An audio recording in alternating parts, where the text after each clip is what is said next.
Welcome to the J. Scott Outdoors podcast. Today we have my friend from the U of A. I call him a friend. I very rarely call a Wildcat a friend, but I consider Eric a friend. Eric Forrest on the podcast. How you doing, buddy?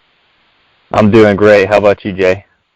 Good. I say that with a big smile on my face, and most people that know me know that I love to give U of A Wildcats a hard time, but I'm really fairly harmless with it. I would say the closer that the big game gets, the more feisty I do get, though. Yeah, I'll end up moving up to ASU Sun Devil country here at the end of the year, so it'll be interesting for me. Oh my goodness, that's like throwing a sheep to the wolves, huh? Yeah, maybe. I can defend myself though. Are you coming up for a specific reason? Do you have a different schooling or job, or what do you got going on? Well, I graduate this December, and then my girlfriend, she already has a solid career with Boeing going right now over in Mesa, so I'll be moving up there because I'm criminal justice degree, so I can pretty much find work anywhere. Yeah. So I'll be forced to learn the units up there a little bit better. Yeah, for sure. Well, I think it'll create a new challenge for you and give you some new country to look over. It's always fun to kind of stuff, exciting news. Yeah. The last time we talked, I've had you on the podcast several times. We've had some great conversations, and I put it out there to the Instagram followers. I told them I was going to have you on the podcast. We've got a handful of some great questions here. But before we get into that, I kind of want to go over, like last year, if I remember right, the archery season, you shot another great buck with your bow. And why don't we start with that and then dive into some of the stuff with your summer two-steer scouting and kind of what's been going on with you since you harvested that buck. Okay. So for the listeners that maybe didn't hear the last episode, you've had real good success on those archery hunts in, I believe, December and January. Talk about the last couple of years, just kind of bring everybody up to speed with your success shooting these archery bucks. So last year when I was scouting for a buddy's rifle hunt, I had come across this tank that I had known about, and I had glassed up all sorts of deer going to it, but the country I was looking at for the rifle hunt, which would have been spot and stock country, had 0 deer. I think I saw 1 deer, so I said, hey, there's something here. So I decided to look into that tank a little bit more, knowing my opportunity would be higher, sitting that tank versus spot and stock, because the buck comes in, especially with the bow, on a tank, it's pretty much a done deal unless he jumps the string super hard or you just mess up the shot. So I looked into that tank and sat it, considering it was December as my last season to hunt, and I knew my opportunity to fill my tag would be pretty high on that tank. And I also knew where that tank was located, being that it was one that didn't have a road to it. It was kind of bordered with some private property and then some national forest that doesn't really get touched much. I knew the probability for a big buck to come into that tank, especially in December when they're moving a little bit more, would have been pretty high. And that's what ended up happening is I sat probably for a week and a half, maybe 2 weeks. I can't remember. I got rained on and snowed on a lot. There was a week there where I didn't have a single deer come in. And then finally that big 4x came in, and it was a done deal. So you literally sat there for a week and didn't have any deer come in, and you continued to sit there, and it ultimately paid off? Yeah, I'm stubborn. I got a lot of crap from a lot of people saying I was wasting my time, but I'm not a fan of something I call stand jumping. It's when I notice when sometimes people will sit a place and something doesn't come in one day, and they jump to another spot, and nothing comes in there, and they jump to another spot. Meanwhile, if they sat the one spot the entire time, whatever bucks are using that water will eventually come in.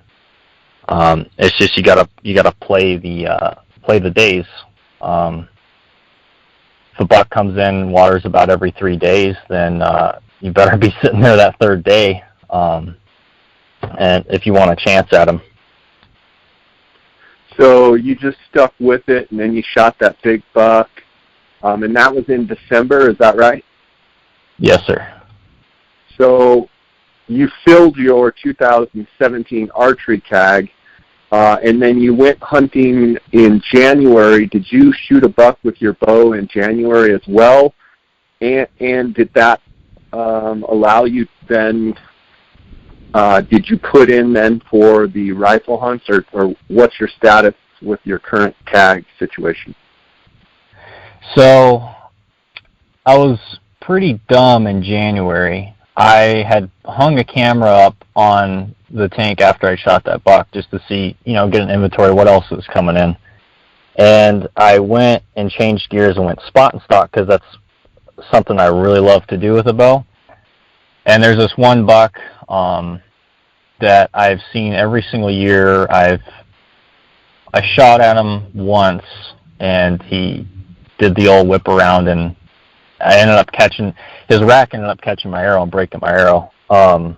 And then my dad missed him once, and I found that buck in January. Went on a hell hike of a stalk to get up on him. It's on my Instagram, I think, where you can hear the shot. This buck is a big 3x with big thirds, kind of tight rack, but super old buck. Really cool buck. I ended up missing him in January, and then spot stalking a bit before I had to start school. And then I ended up checking that camera after the hunt, and another 4x was coming in that I would put at about the 125 mark. Oh my goodness. And yeah, and he was coming in at a really killable spot on the tank that I probably would have killed him if I'd have been sitting, honestly. So I was kind of kicking myself in the butt about that. So I said, with the January hunt coming to an end and not filling my tag, I decided I'm going to have to really try to find this buck come the summer hunt in August and September with a bow. And so I put in a lot of work scouting when I could from school during my break and such, and on the weekends, and I ended up finding that buck this summer, but he had regressed all the way to a 3x4, and he was only about 105 inches. And yeah, and there was a bunch of bucks coming in that were around that mark. I'd say about half a dozen, and I talked my buddy Tristan into getting a tag too, and so we were both sitting in that tank, and I sat it probably, I think, 3 days maybe. The first day we got rained on. We decided to go the next day to spot and stock since it was stormy, and got on another buck that we had been watching for a while. It was a stud of a 5x3, and he did the old vanishing act when you're when you're going in blind on a spot and stock, and it's like a 2-mile jaunt. He wasn't there by the time we got there, but anyways, the next weekend I sat that tank, and I had the one buck I ended up shooting come in right at probably 15 yards, I would guess. I didn't need to range him at all. That's how close he was. So he let me draw back, and I thought I'm gonna decide if I want to shoot this buck when I'm drawn back on him, if he lets me draw back. And stupidly, he let me draw back. You know what always happens in that situation, right? Yeah, I learned that. I should have known that with my bear hunt last year too, because I did the same thing. But I was back, and I was all the way back, and I was thinking, should I shoot him? Should I not? I'm like, he's a decent buck, and I thought, I would be upset if it came to December and I thought back to me being at full draw on this buck broadside at 15 yards. A bird in the hands were two in the bush, so I decided I'm going to let it rip and ended up killing that buck right there. He was a very unique buck, and I'm glad I took him because there's no other buck like him hanging around. So he's one of a kind. I'm looking at the Instagram picture. It looks like kind of between his G3 and his main beam on his right side, he's all kind of bulbed out. He's all thick there. I call him. He looks like an old buck. Is he an old buck or? He was young actually. Really? Unfortunately, when he stepped out, he looked like he was kind of up there. It was a little upsetting discovering his body looked young, I should say that. His teeth didn't look, he's kind of a confusing deer. His teeth didn't look like he was super young. Though. Yeah, he could have been older than I thought. I have to pull him out of the freezer and take another look. His teeth I'll post pictures of his teeth later. They don't look like he's super young. So in other words, you shot another deer in August. So you got one in December, then you filled your tag in August, so then that rules you out for the rifle hunt. Yeah, unfortunately. So now Tristan's in the driver's seat. Well, see, so Tristan, the next weekend I was like, hey, let's go out, and because there's all those other big bucks still coming in, and we sat, and it got super hot. Had a Quadamundee come in, some cool things, some does. Had a doe come in and actually try to give birth in the middle of the tank. It was pretty crazy. Yeah, she walked out in the middle of the tank and laid down in the water, and he's like, oh, that's so cool. I'm like, that's very unusual. I'm like, there's something's weird. It's not that hot for the doe to get into the water and bathe. And sure as heck, she stood up and she had turned around. You could see a fawn trying to make its way out. She eventually went up back over the dike, so I'm sure she gave birth on the backside. But later that day, we had one of the bucks walk in and told Tristan get ready, and he got ready, and as he drew back, one of the bigger bucks stepped out, and he was back. I have a video of it on my phone. He was back on this buck for, I can't remember what, we looked at the times in the video, the segment of time, and he was back for over a minute on this deer.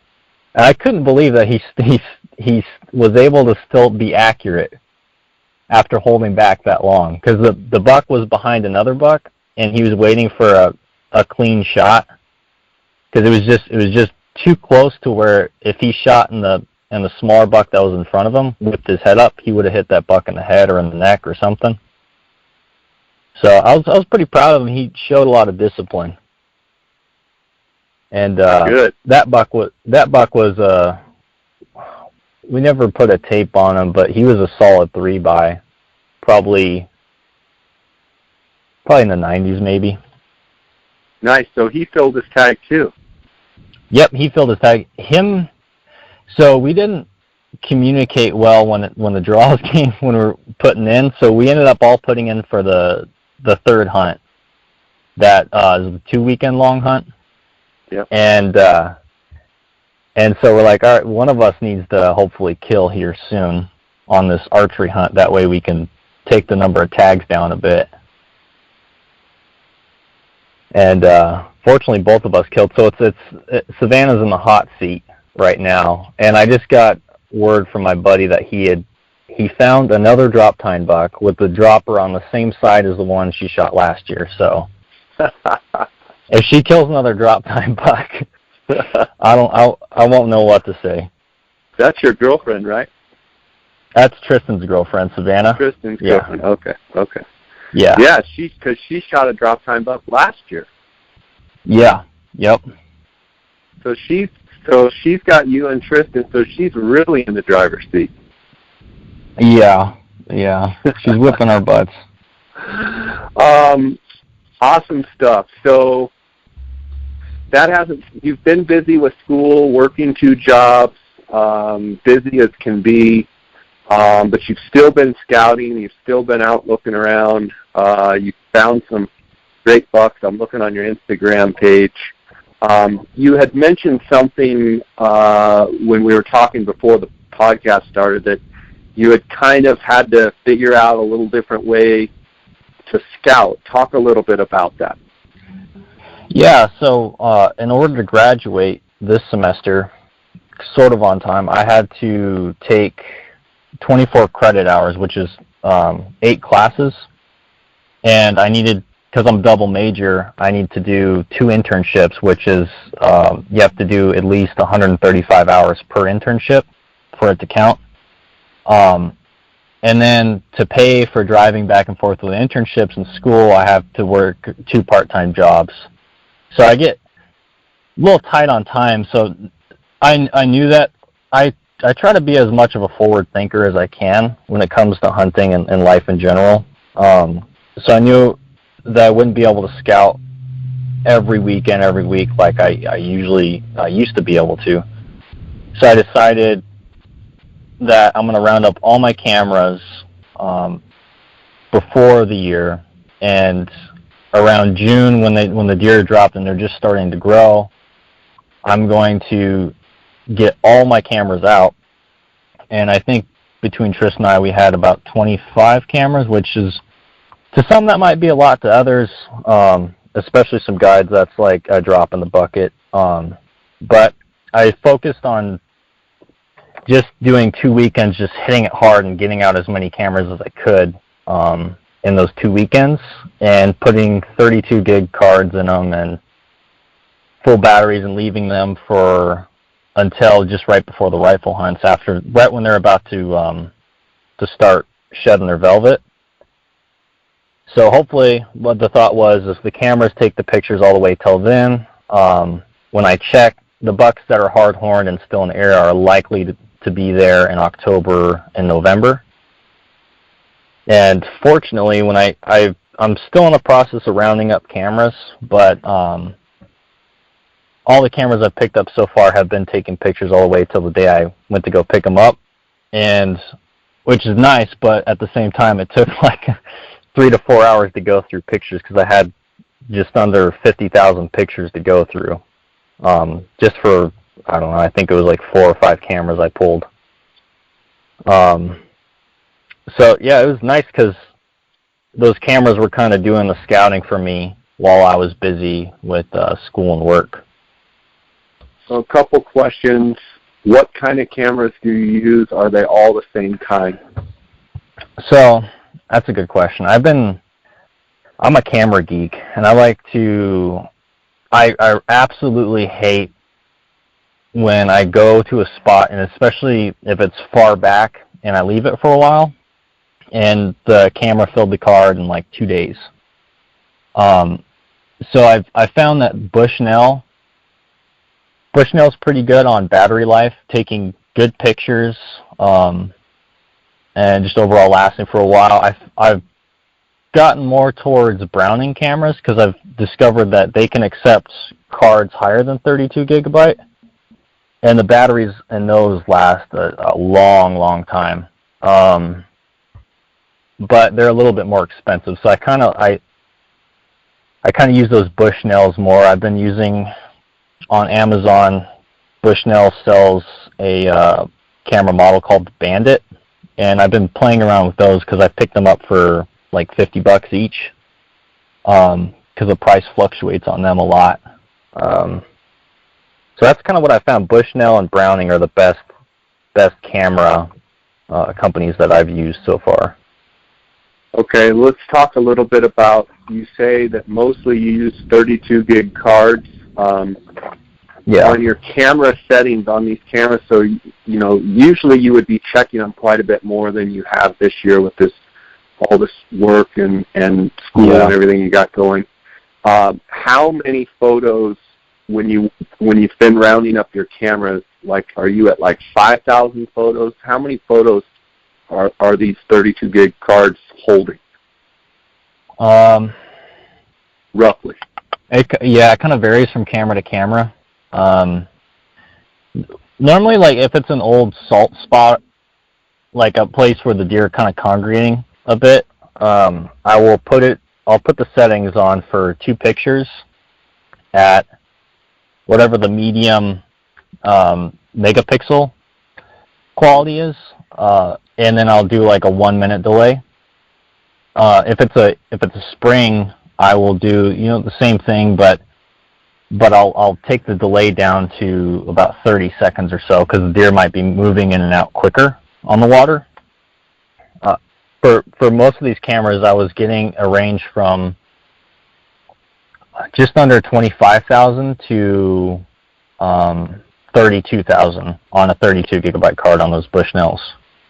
25,000 to 32,000 pictures per card? Yeah, set at 8 megapixel. And what I've found is that a lot of these cameras, they boast these high megapixel rates, but as far as the actual camera works, when you say it goes to like 12 megapixel, I don't know if you guys have ever messed around with the cameras, but if you choose the lowest setting and the highest setting, in most cameras, there's not a whole lot of difference, because in the software internally, yeah, the quality of the photo, there's not much of a difference, because in the actual camera software itself, it's doing something I've researched called interpolating the pixels. So like it's digitally making the picture better, but when you look at it, human eye, there's not much of a difference in quality. So I found that using those lower megapixel settings, the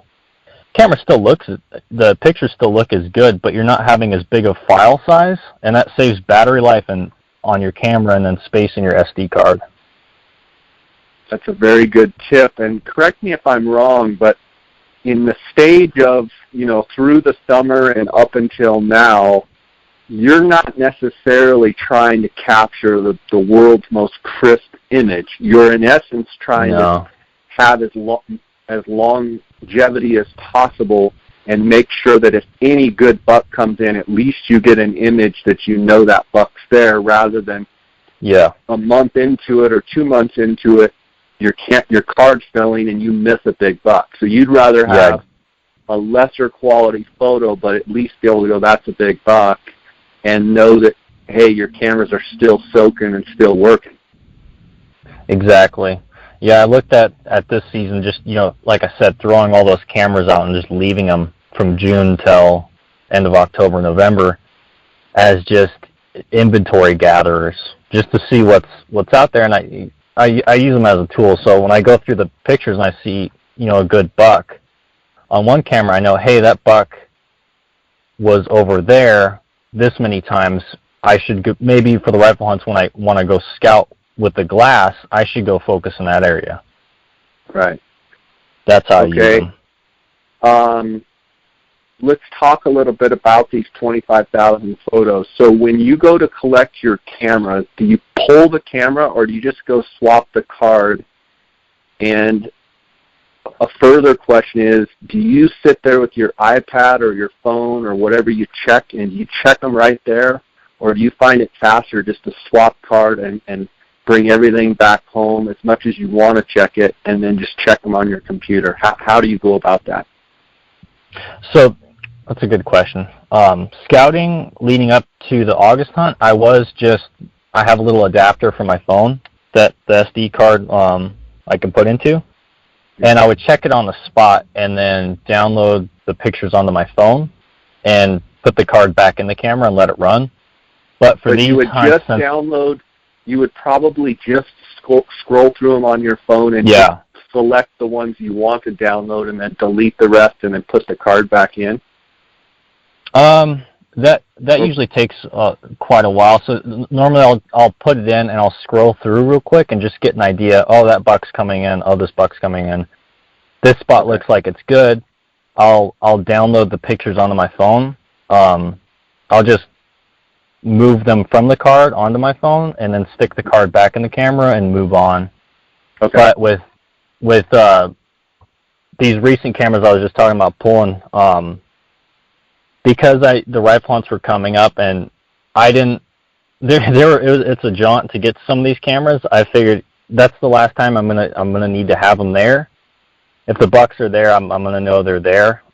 Especially on the old salt spots, the bucks kind of tend to not show up as much going through those areas. So I'll just I'll pull those cameras completely because I don't see myself going back to those spots between now and say before January. In other words, you use them just as scouting. You want to pull them because if there's a buck that's hit there several times, you know that you can go there with your glass and you can probably find that buck, or at least, and two, you don't want to have to hike back in there to get it. Yeah. And then three, you probably don't want anybody to find the camera, pull the card, and have all your data. So you in essence get what you need, and then you pull it so it's a little more. What would be the word? It would be, where someone couldn't find it. Exactly, all those aspects is pretty much what goes into my decision. With mainly focusing on efficiency because I don't have a whole lot of time. I try to pick and choose where my time goes, and at that point, when I check them before the rifle hunts, I already know. I see what the bucks have finished out as, and I see if they're still in the same area. So I already kind of know where they are. So any other pictures beyond that are just kind of extra pictures for me. It would be nice to know, hey, that buck was in that area this many more times after I pulled it, but it ultimately, I think the cameras can be misleading in a way too. They're a tool to let you know the bucks are there, but sometimes when you see pictures of them, you kind of get this false perception that they're there a lot, or they're in that particular area, and when you go out to glass and you don't see them, you start to wonder why. I found a lot of those bucks, they'll travel to old salt spots or water, but they're not really necessarily there. They're there somewhere, but they're not, and they might not be in that exact spot where your camera is all the time. In other words, you've let them run for 3 months, and while you scroll through and you see them on there 8 different times, that's not very many times in a span of 90 days or 120 days. Yeah. Where it feels like, oh yeah, he's here, but when you start looking, well, yeah, it's like every 3 weeks he just wanders by. One question I would have is, at what point in time are the bucks really on the old salt sites, and at what point in time do they start to really fade off of the salt sites? So I've noticed, it's kind of weird. Every year I'm guilty of this. I'll be looking at the old salt sites and stuff around like June, July, and I'm not seeing particular bucks I'm looking for that have pretty defining characteristics, like certain ear tears that I know were big bucks the year before. I don't see them, so I think, what happened to them? But they, for whatever reason, I've noticed some of those old bucks just don't show up until like, it seems like it's either at the earliest the end of July or into August, and then down in September. There's one buck that I had gotten that rifle tag for, and I'd been looking for him and couldn't find him all of July, and so I decided, that buck, he's lion poop probably, and so I kind of put him off, and I went and I shot that buck, and when I was rounding up cameras, he ended up showing back up in the beginning of August. So had I gone and checked one more time, I would have known about him. Probably would have held off. But some bucks are just weird. It seems like some of the bigger bucks tend to not show up till later, and then they'll stay on the salt till about beginning of September. Sometimes they'll show up off and on through in October, but after that it kind of fades off. And also another point is it even might be, I know we're talking about how bucks will sort of wander into old salt spots and water. I've actually watched this year a particular buck. Every time I would go in there, I'd glass him up he would walk by my camera within 20 yards, but just not in the sensor's path to where he could get a picture, or a picture would be taken of him. And every day I saw this buck do this, but when I went to go check the card, I only had 2 times he was on this camera. And there were times separate from when I was glassing them up. So sometimes the bucks could be right there. They just, for whatever reason, just evade your camera. Yeah, I mean, I think that cameras are a great tool, but like you said before, sometimes they can deceive you, and sometimes they can almost work against you because you're like, hey, that buck's not on here. And like you said, you just saw him right by the camera, but it didn't actually take his picture. And I think a lot of people, including myself, are guilty of, oh, he's not on here anymore. And he's right there. He just didn't hit the camera, and that doesn't mean anything. Yeah. Do you feel like once they go hard antlered that they hit salt less in general? Yeah, I do. I've seen that pattern every year, and I think it's just they don't really need it as much. And that was one question I was going to ask you is, like, do you find in talking about salt in particular, do you find when it's real rainy, do they hit salt, or when it's real dry, do they hit salt? Yeah, when it rains, you can guarantee that every time it rains, the deer will show up. I know we talked about this in the past. I don't know if it's because the water's getting the smell into the air, or if it's because it's easier for them to get at the salt in the ground because the ground's wet and easy to dig up. I'm not sure exactly what the rationale is there, why they tend to hit it more often when it's rainy. Okay, I want to answer a bunch of these questions, but I also want to find out, with all of your scheduling, if you're going to be doing some rifle hunting. It sounds like with Tristan's girlfriend you might be. But I want to take a quick second here and thank the sponsors of the podcast. I want to thank GoHunt.com Gear Shop. My friend Cody Nelson, who used to be with the Outdoorsman, is the optics manager now at Go Hunt Gear Shop. And he handles everything from binoculars, spotting scopes, tripods, rifle scopes, and then any of the gear within the Go Hunt Gear Shop. He's been my friend for over 20 years. I call him the glassing guru and the optics authority. If you have any questions at all, he's promised me that he's going to take care of the J. Scott Outdoors podcast listeners. If you're looking for any optics, any tripods, give Cody a call. You can reach him at 702-847-8747, extension 2. You can send him an email directly at optics@gohunt.com. Now, keep in mind, when you call the number, you're going to get Cody himself. When you email, you're going to get Cody himself. So he can give you, quotes on different optics over the phone. He can chat with you about, different types of optics for certain situations. He can go over all the tripods. He's a wealth of knowledge. Give Cody a call if you have any optical needs at all. I want to thank Go Hunt Gear Shop for their sponsorship. Also, Coues, KUIU.com, Coues Ultralight Hunting.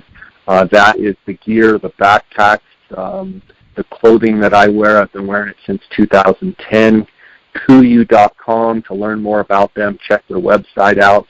CanyonCoolers.com. If you use the JScott promo code, you're going to get a 10% discount on all Canyon Coolers products. And then phonescope.com. If you use the JScott18 promo code, you're going to get a 10% discount at phonescope.com. Eric, you've got a busy schedule. You don't have a rifle tag because you filled your August tag. What are your rifle plans with either the October hunts or some of the November, early December, and then moving on into the the rifle December hunt? Do you have any plans to be out in the field? So this first hunt that I believe is this weekend, I won't be helping anybody on that hunt, but the second hunt I'll be helping a friend of mine on that hunt, and pretty excited for that. And then the third hunt I'll be helping Savannah. But December, assuming Savannah kills on her hunt, December will just be pretty much javelina hunting for me in the Metro unit, possibly. Okay. And you really like that javelina. I mean, I've followed your stuff on Instagram. You really like that hunt. Yeah, I'm not that.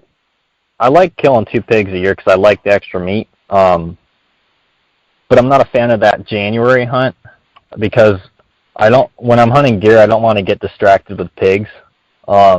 Even if I'm getting it and just hunting deer and I stumble across a pig, if I shoot a pig, then there goes about half of my day getting the pig out of there and the meat out of there.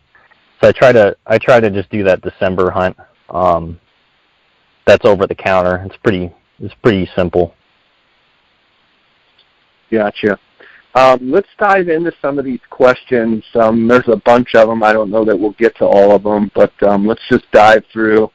Some of them, the answers might be fairly short.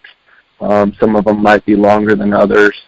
Okay, we've got a question here from a Jesse_Parks on Instagram. On average, how far do you normally walk in before you start glassing? So I'm going to assume, since he doesn't mention archery hunting, I'm going to assume that he's talking about Coues. I'm assuming that he's talking about, rifle hunting Coues. Eric, what would be your answer to, on average, how far do you walk before you start glassing? I actually get that question a lot. If it's my own hunt and I'm not helping someone that can't hike as far, my typical hunt, I would say an average of 2 miles for my spots. But okay, again, so that depends on the area. Yeah.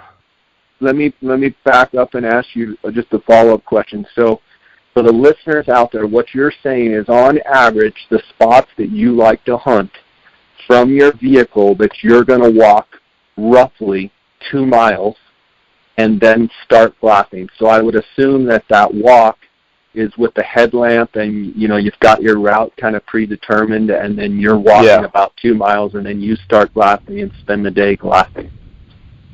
Yep. Okay. I try to focus on areas that I dread to go hike.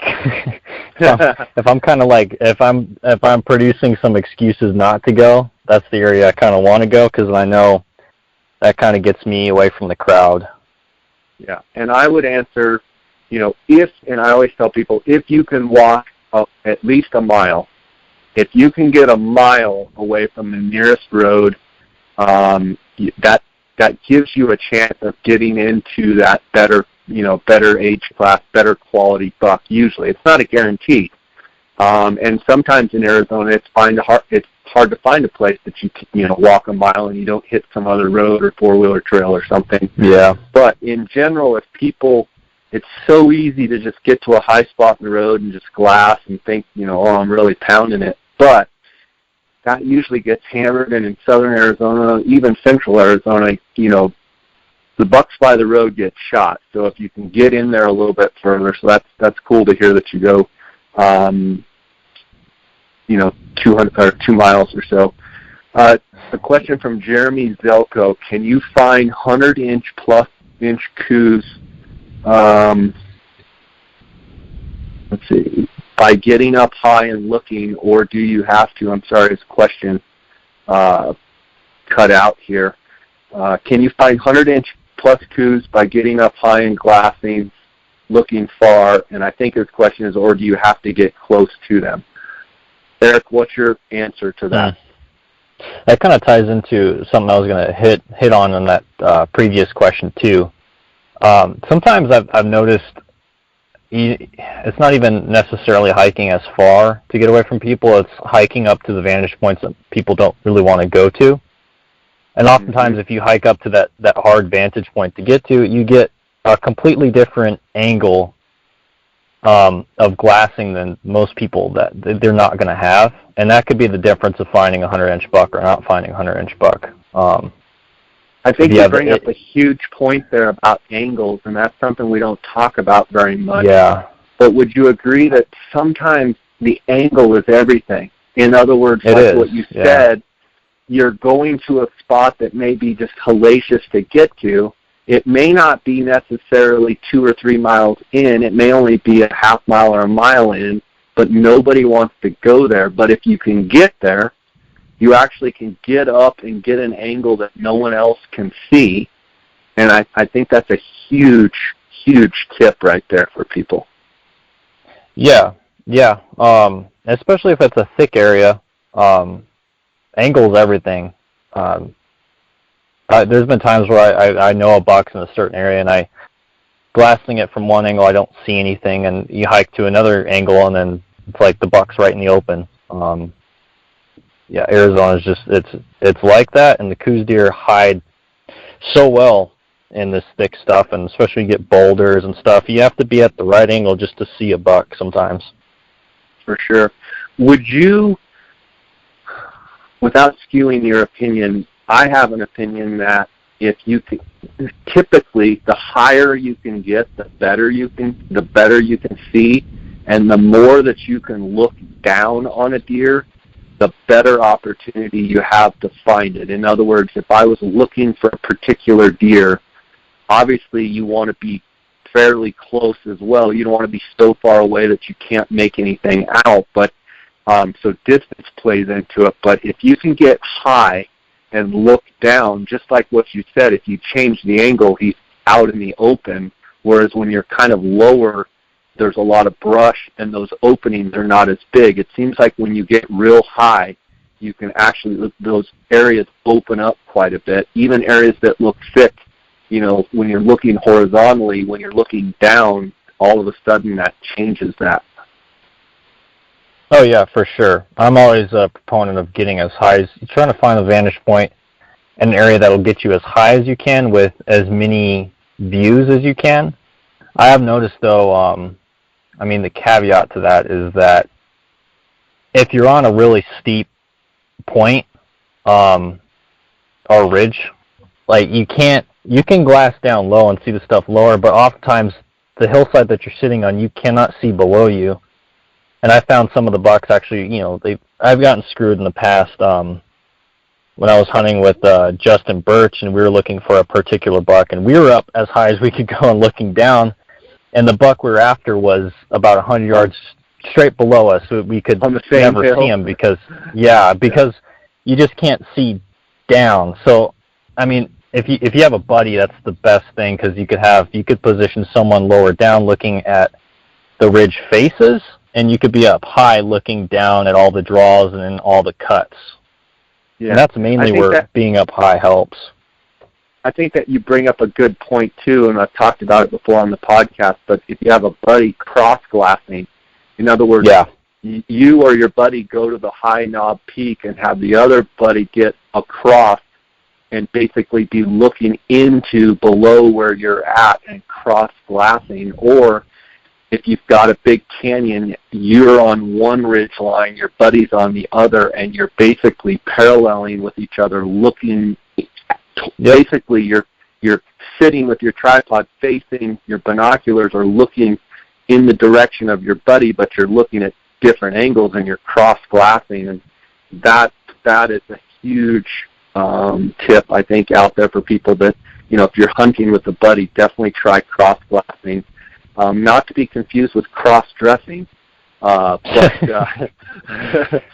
that's a great way to find buck. We've got another question here from Mark, period 27 on Instagram, and he wants to know how big your 2017 archery buck was. And for that matter, how big was the 2017 archery buck, and how big do you think the velvet buck was in August?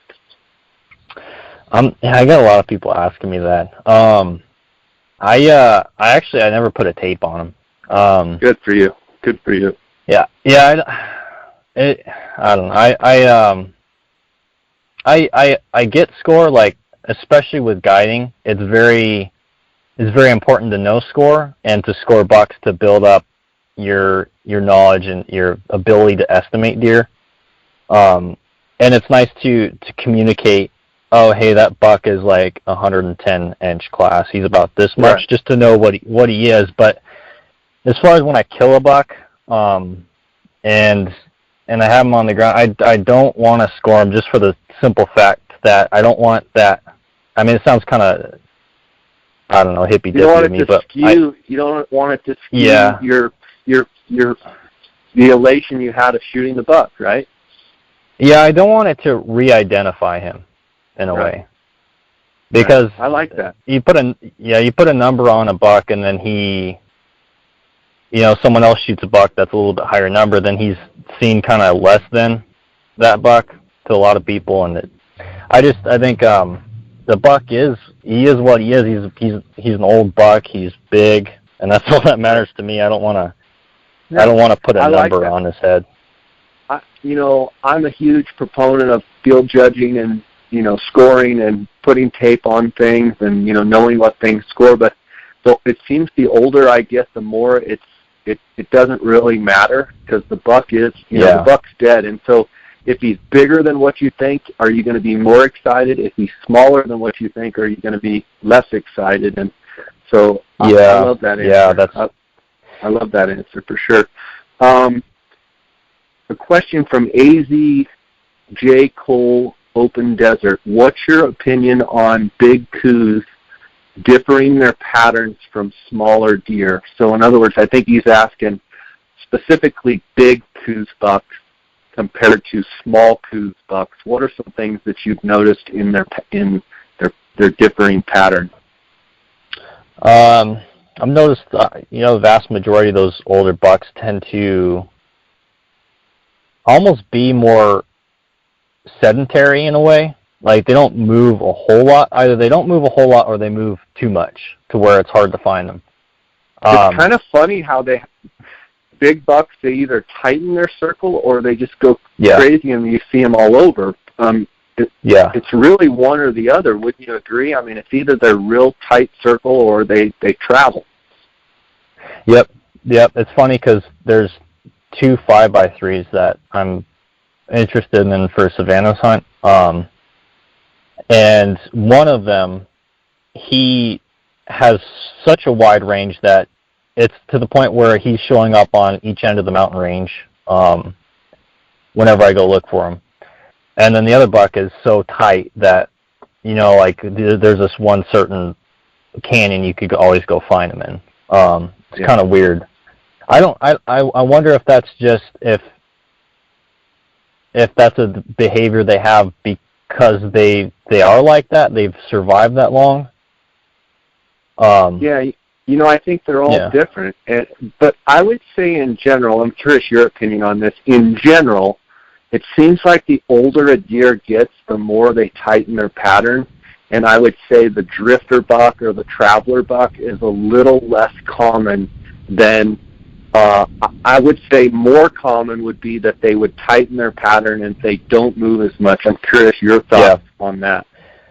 Yeah, I think it just comes down to them not really moving as much. They're not out in the open lollygagging for you to really see them. They're just harder to find in general.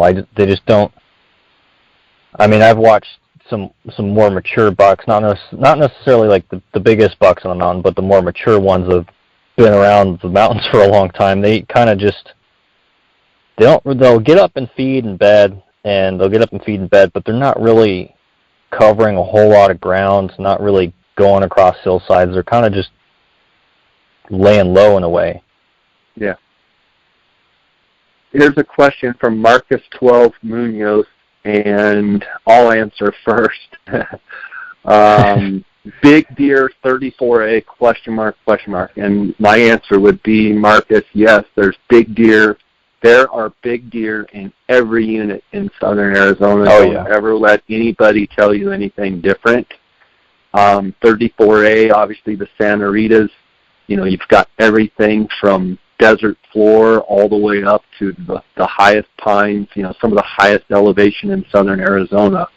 So absolutely there are big deer in 34A. One thing I would say with a lot of these units in southern Arizona, 34A is one of the most popular units in southern Arizona, I think because of its proximity to Tucson, but the other thing I think is because of its vast variety of terrain and because it's one of the prettiest units down there. It does get a lot of pressure. So if you are looking for a big deer in 34A, my recommendation would be to be out on the desert floor where the density is very low, or potentially be up high way high where they're hard to find in the thick stuff, and that's probably where you're going to find your biggest deer. In 34A, all of the middle stuff gets hit so hard. I doubt there's as many big deer in the middle parts of 34A, and I think you can take that for every unit in southern Arizona. Yep. Eric, what's your thoughts? I agree 100% with you. Every year big bucks come out of every unit. They're there.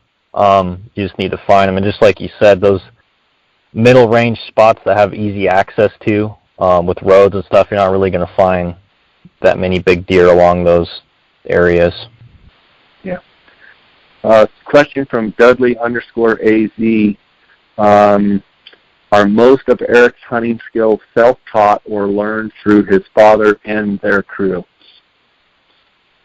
That's a good question. A lot of my recent hunting skills have been self-taught. I grew up learning from my dad, from Cole, from Ron Grimes, and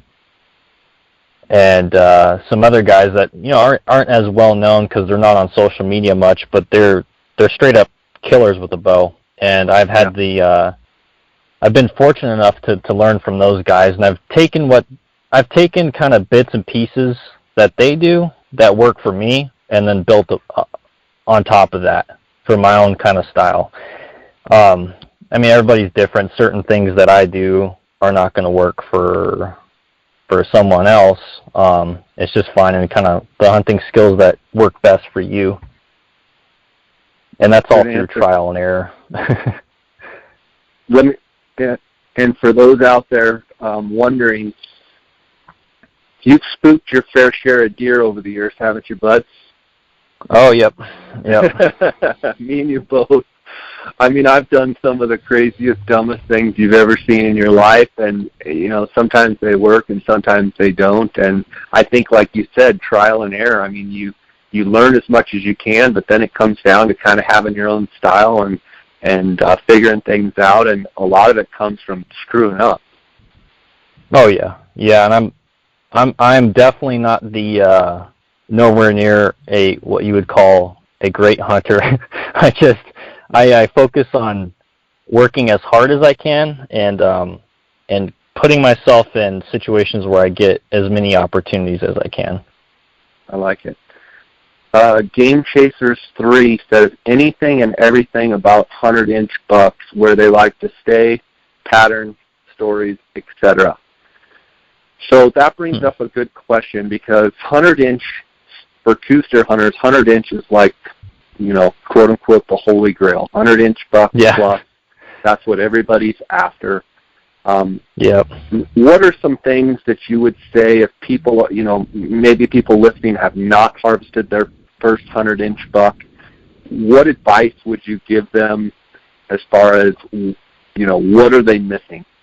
What are some ingredients you think that, without knowing specific cases, to kill 100-inch bucks, what are they missing?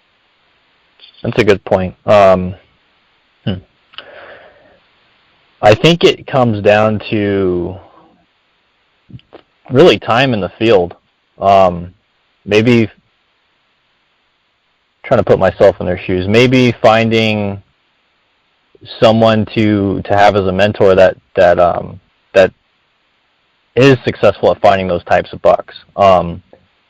That kind of shortens the learning curve down a little bit to where hey, I need to go hike over into this bowl that doesn't get that much action. And then my odds of finding a deer that's 100 plus is a lot better. Or just expanding your range and looking at different deer, seeing areas that seem to have good genetics, and then knowing, hey, maybe I'll get away from the roads here and start looking in there, and I might find a 100-inch.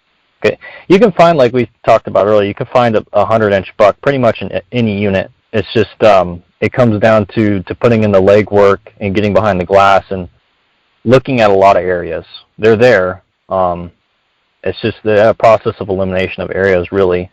And don't you think, too, it comes down to time? Like, you can't expect, I get questions on my Instagram a lot, guys saying, I drew this tag and, I really want to kill a 100-inch plus buck. And Okay, and do you have any tips? And I said, well, how much have you scouted? Well, I won't get a chance to scout because my work schedule. Like, I get it totally, 100%. Yeah, Understand I do people too. are busy, but like 100-inch bucks are not easy. Like, you have to. That's the upper echelon of bucks, and I would say time behind the glass and the amount of scouting. Are you out there when they're in velvet? Are you out there, after the rut or peak rut, trying to find some of those bucks and then retrace their steps backwards, finding them where they're rutting and they're out exposed in January running around, and then say, okay, I found a good buck or two. Now I'm going to try and figure out, are they there? Is that where they always live? Do they come there to rut? And then maybe backtracking that buck.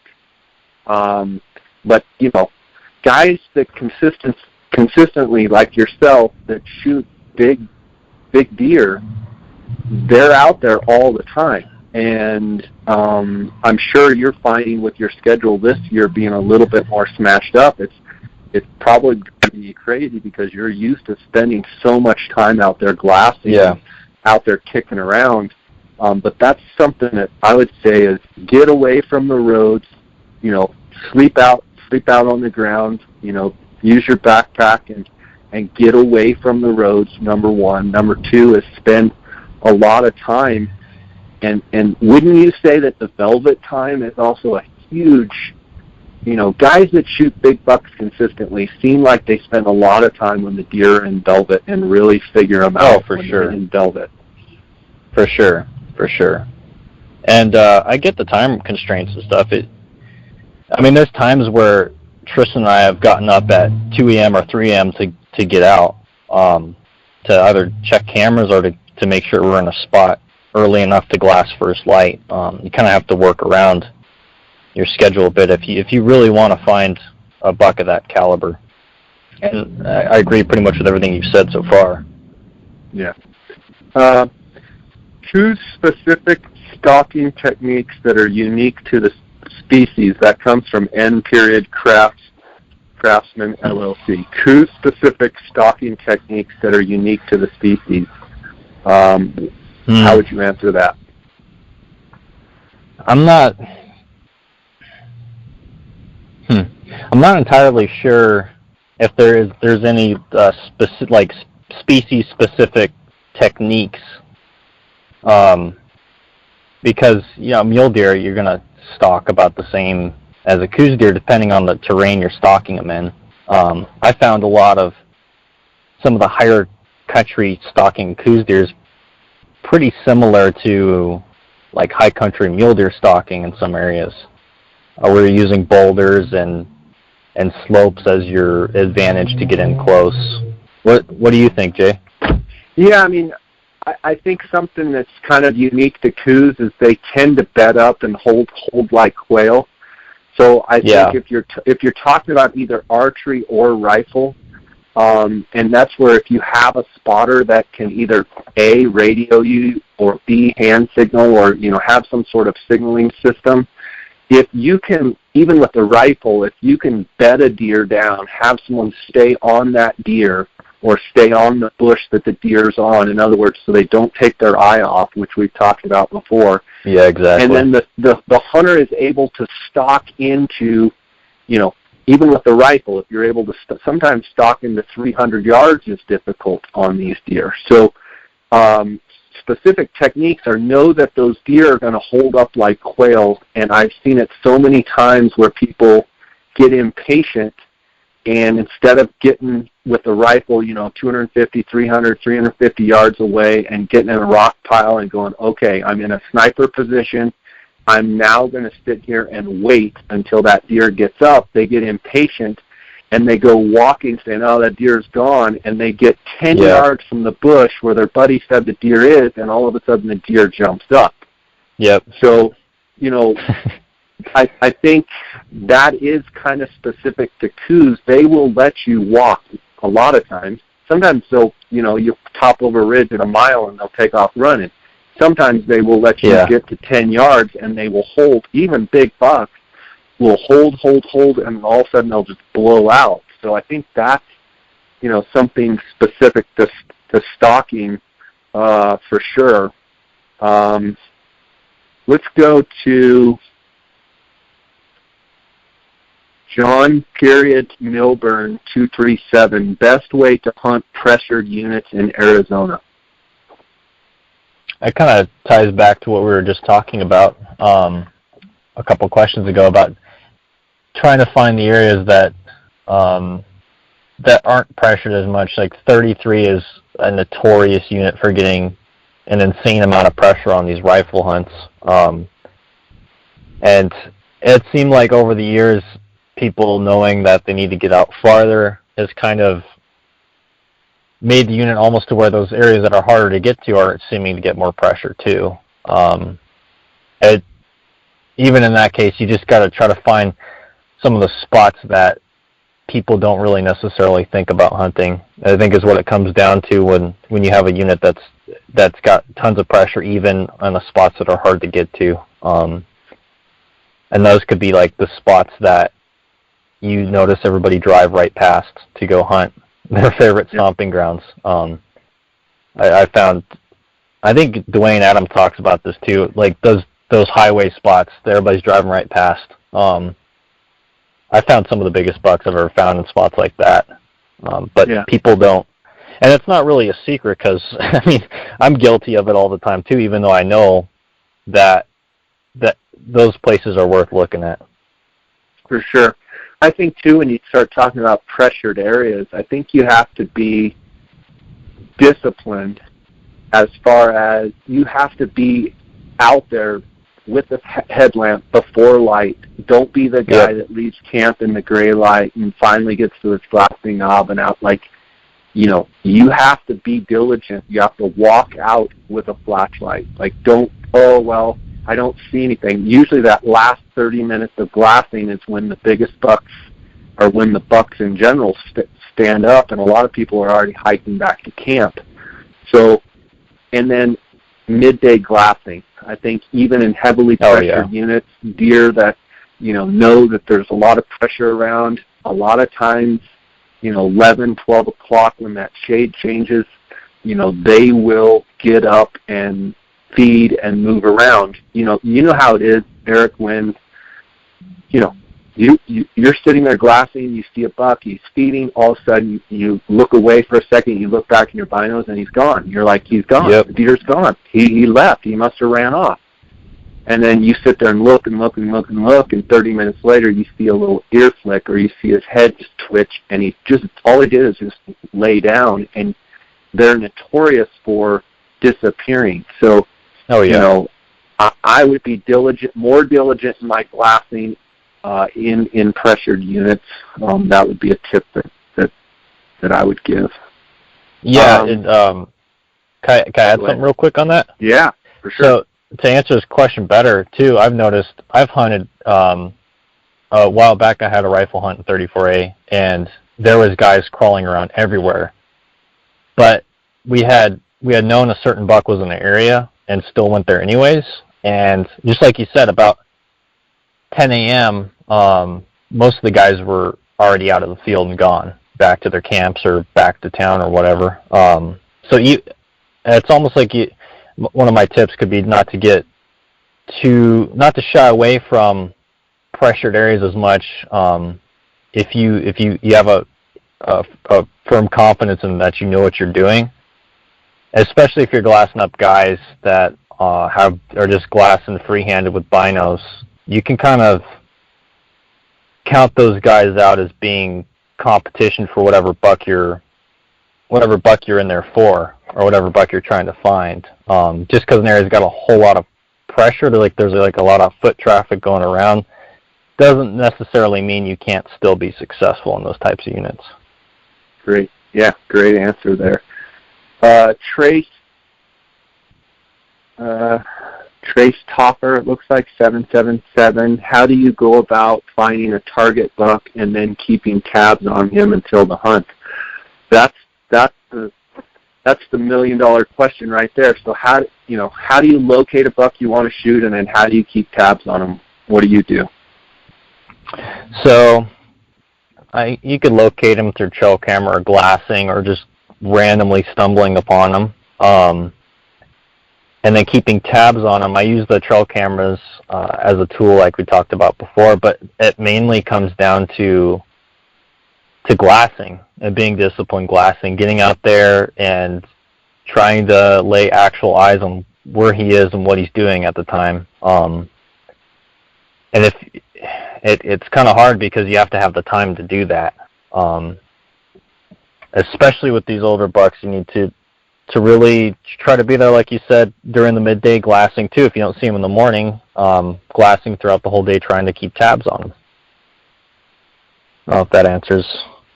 Yeah, I think it's great. Henry Design Build says, do you prefer hunting the higher elevations or lower elevations for Coues?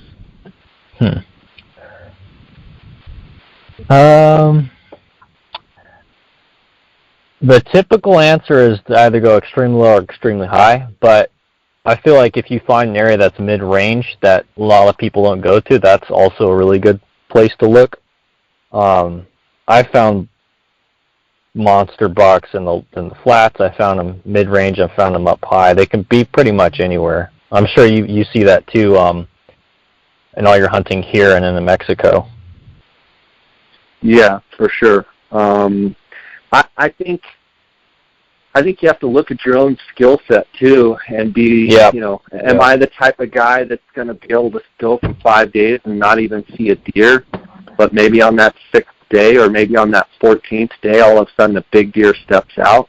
Like, you have to be self-aware enough to know that, hey, I want to go see deer, and this is my 1 week hunt of the year, and I want it to be fun. Because a lot of times, Eric, you can weigh in on this. Trying to kill big deer is, it takes the right person. It's not fun a lot of the time. When you get done with it, you go, okay, yeah, that was awesome. But during it, the grind, it's like, that was not fun. I sat for, 7 days and saw 3 does and a spike. Yeah. A big deer is there. You just have to stay the course. Thoughts? Yeah, and in tying back to his question, it seems like those higher elevation areas, there's a general lower density of deer. Mid elevation, there seems to be a higher, and then low elevation, there could be either or. And those spots where there's low density, a lot of people aren't going to be hunting because it is the lack of opportunity is kind of apparent. But those same spots kind of tend to hold the biggest deer. And it does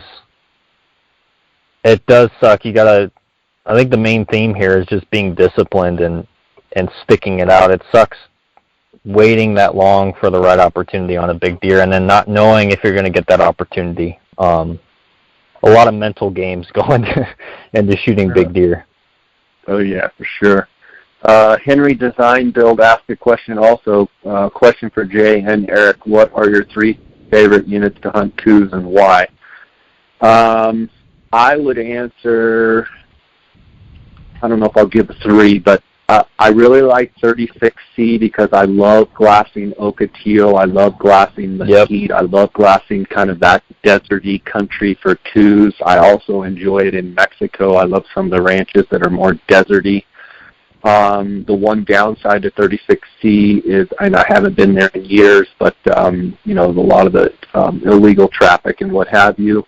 I really like Unit 23 in Central Arizona because it has a wide variety of terrain.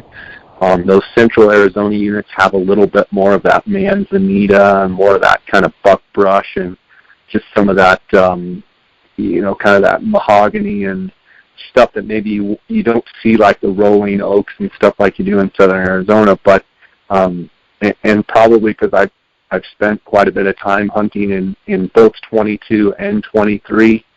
But, I go back to, 31, the Grahams, the Santa Teresas in Unit 31. I go back to the Galeros in Unit 32. Some of the historical mountain ranges in Southern Arizona I just love. I've never hunted 33 for Coues at all. I know, Eric, you live right down there, so I'm sure you've hunted 33 quite a bit. I don't know that I have one particular unit that I like better than others. Yeah. And quite honestly, in the last 20 years, a lot of my experience has been hunting Mexico, Coues deer in Mexico. So, guys like Eric and other guys are much better, to answer this question. But what are some of your favorite units and why? I'm right there with you. I don't know if I can necessarily pick any favorites, because each unit has their pros and cons that they're all kind of about the same to me. I do like the numbers and the 36s and the terrain in there, like the Ocotillos, like you said. 34A has a lot of that same stuff. 33 has a lot of that same stuff and has kind of like that Rocky Mountain stuff that I really like to play around with, kind of like what's in the Tortolitas too. All that stuff is just it's cool to stalk in that type of stuff. That's why I like it. But for most of these units in Arizona, they're so big, you kind of get pretty much similar terrain in each unit you go in certain spots. So yeah, I love all the I love the unit that has the biggest buck that I can find that year in. Which on any given year it could be any different unit because you hit so exactly many. There's a final question here. There's some more, but we've run out of time. Special Agent Blue. What's the difference between North, Central, East, and Borderland Coues? The one thing I would say in the Central units, like your 6A, your 21s, your 6Bs, your 22, 23. It seems as though the density is a lot lower and it's a lot more pockety. Yep. You go long periods of time and maybe don't see deer, and then all of a sudden you find a nice little group of deer. Seems like southern Arizona, around Tucson, in the historic mountain ranges, that you can pretty much find a Coues deer at any elevation, and they're not yep. quite as pockety. I know that each of the southern Arizona units have their areas of more dense and more, pockets. I think that's just natural. But, and then you get down on the border, right, literally right down on the border, with the thing that makes those deer unique, I think, is when you're out hunting, you do get a lot of different traffic with people walking around, and I think it's gotten better over the last year or two, maybe better than it was, 4, 5, 6 years ago. I don't know that the deer particularly have any differences, other than I would say some of the southern Arizona deer compared to the central Arizona deer seem to be smaller, more slender bodies. Seems like some of the central Arizona deer, they're just a little bit bigger body, and I don't quite know why. Maybe a little bit different vegetation and feed. You got anything to add to that, Eric? Yeah, I've noticed the same. Every now and again in the southern units, you'll have a buck with a huge body, but overall they tend to be not as stout as some of those bucks you see up in central or northern Arizona. Yeah, I agree too with the densities. Up north, it seems like you have to find little pockets of Coues deer, but there are pretty big bucks up north. In those pockets that you can find them. I haven't played around with those northern units a whole lot to give the best answer, but I'm sure in the next couple of years I will, once I move to Phoenix. So it'll be fun to kind of talk to you about some of your experiences over the next couple of years to see. Oh yeah. Being a southern Arizona boy and seeing how some of the differences are, and you'll be able to give a good contrast or a comparison of, what you're finding different and what you're finding that's very similar. So that'll be a cool conversation to have. Buddy, sure. It's always great having you on. I'm always excited to pick your brain. You just bleed passion for Coues deer, and I know the listeners love that. And I want to congratulate you on all the success you've had hunting, but also, double major, multiple jobs. I mean, it's awesome. You're a great dude, and you're working hard, and you're going to be rewarded for that, and look forward to seeing your success over the next couple of years. And just keep plowing away. It's awesome to see a guy that's so vested in his hunting, but also has got his life headed in the right direction and working hard. And I appreciate that. Thank you, Jay. I appreciate all the kind words. It means a lot. Sounds good, buddy. Now, I will tell you that come here about 3 weeks or so, my Sun Devils are going to stomp your Wildcats into the ground. Come on. I don't know about that. I had a U of A listener send me a message on my Instagram, and he's like, "I've got a ticket for you. Come down for the big game." And I'm like, "Oh yeah, that's the last thing I want to do is be in Tucson and get trampled by some Wildcat fans." It's always a fun time. I love the rivalry. Like I said before, I talk a big, tough game, but really I'm proud of Arizona. I'm proud of any Arizona schools. When U of A is not playing ASU, I cheer for them, so I always pull for our state. But definitely on that day, I'll be pulling for the Sun Devils for sure. Yeah, I'm actually doing grad picks this weekend, and my girlfriend's coming down, and she's going to bring ASU attire for the pictures. Good. She thinks that'll be cute, but it'll be on U of A campus, so I'm not sure how that'll go. She's pretty brave. You might need to pack some heat because you might get stomped in the ground for sure. All right, man. Thanks for sharing with us, and look forward to chatting with you again down the road. And God bless you. Okay. For sure. You too. Thanks for having me on. It's always an honor. All right, buddy. Take care.